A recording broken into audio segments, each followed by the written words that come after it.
Bienvenue sur Africa 24 dans cette nouvelle édition du QG News. Au sommaire de l'actualité, la coalition pour l'alternance et le changement projette une grande marche le 2 juin pour exiger des élections régulières au Mali. À travers cette manifestation, elle entend également dénoncer le monopole de la télévision nationale.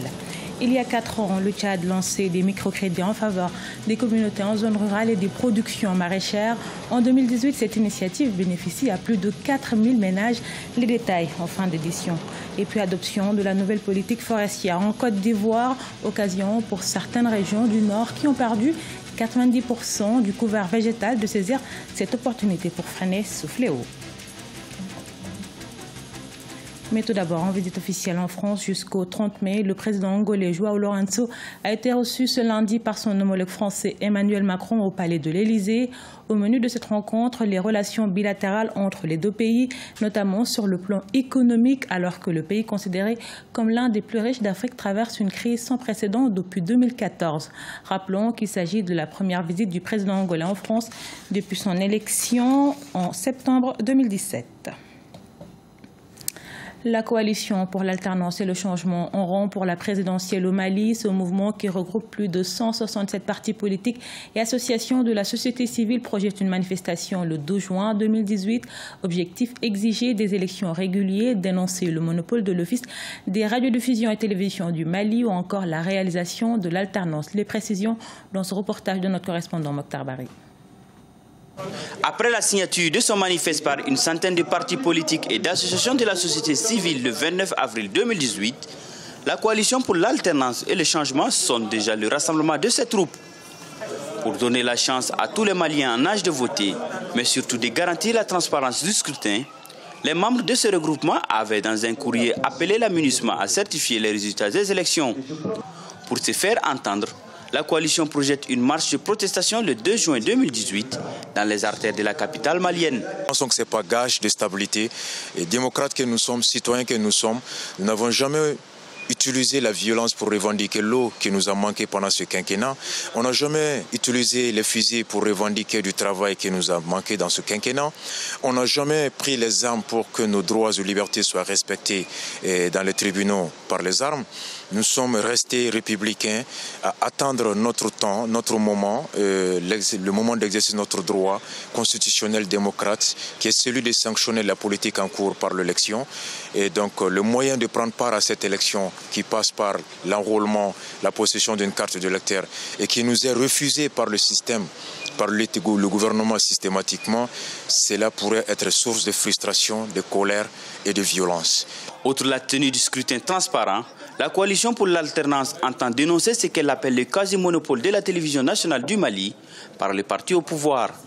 Elle exige un égal accès du média public à toutes les composantes sociopolitiques du pays. La radio et la télévision publique sont aujourd'hui colonisées, caporalisées par le régime et les partis qui le soutiennent. Nous pensons que ce n'est pas acceptable.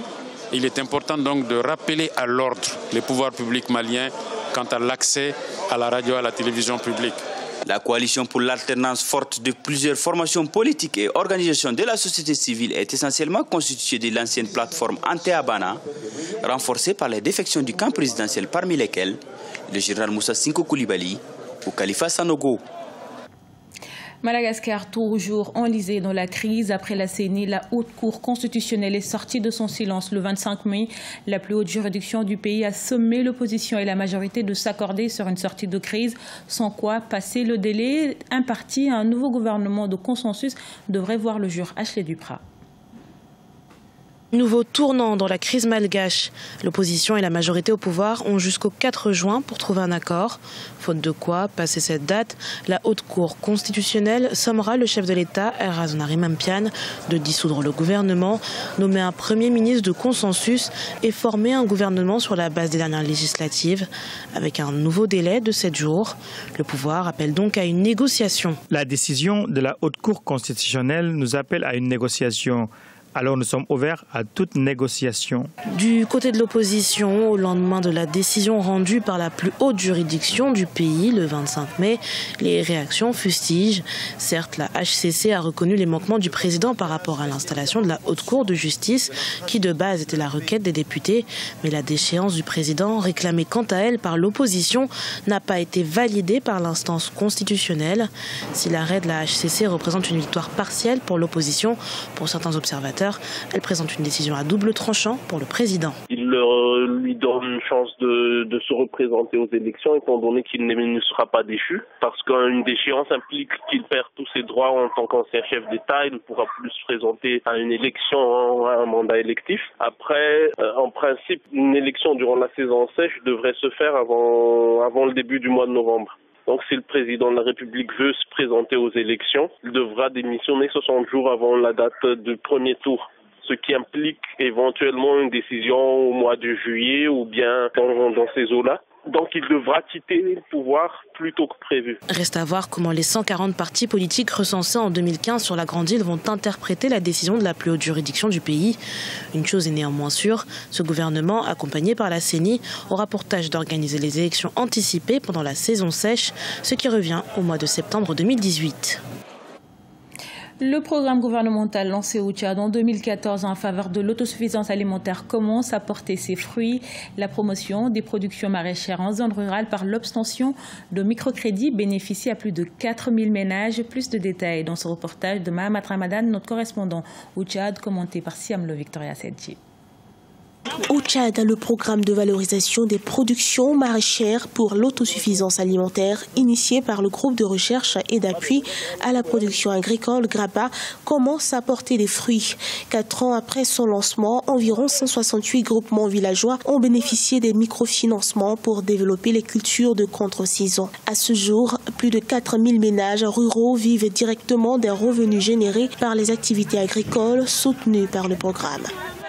Nous avons octroyé environ 350 millions de francs CFA et au cours de la mise en œuvre du projet, on s'est rendu compte que le volet formation est extrêmement important.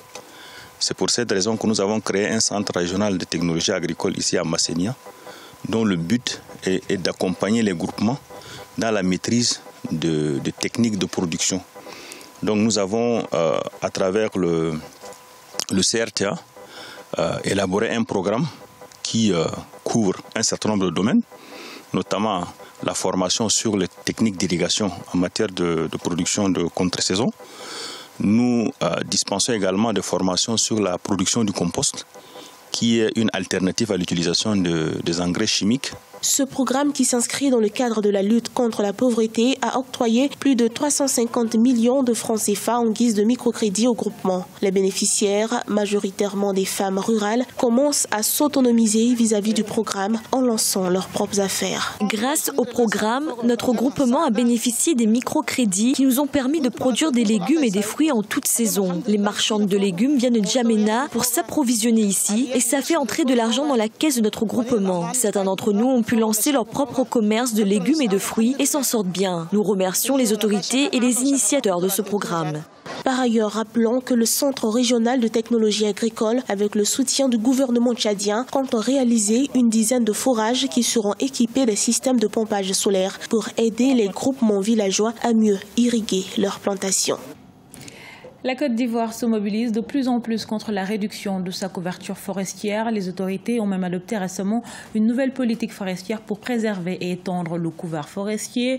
Certaines régions, surtout du nord du pays, qui ont perdu déjà plus de 90% du couvert végétal, veulent saisir cette opportunité afin de freiner ce fléau. Reportage de notre correspondant Oliva Diacoton. En Côte d'Ivoire, une semaine après l'adoption d'une nouvelle politique forestière visant une couverture forestière d'au moins 20%, certaines régions s'inscrivent déjà dans cette dynamique. Le Ouagadougou, au nord-ouest du pays, a perdu plus de 90% de forêt. La région veut saisir cette opportunité pour reboiser chaque année 1 hectare dans chacun de ses 217 villages. Une opération qui débutera en juin 2018.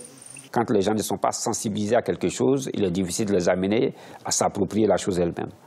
Et la deuxième chose serait peut-être de responsabiliser les villages dans la reforestation. Imaginez que chaque village fasse 1 hectare, vous voyez qu'on a 200 hectares par an.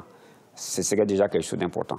La Côte d'Ivoire dispose de 11% de couverture forestière en 2018. Les 16 millions d'hectares de forêt en 1960 sont passés à ce jour à 3,4 millions.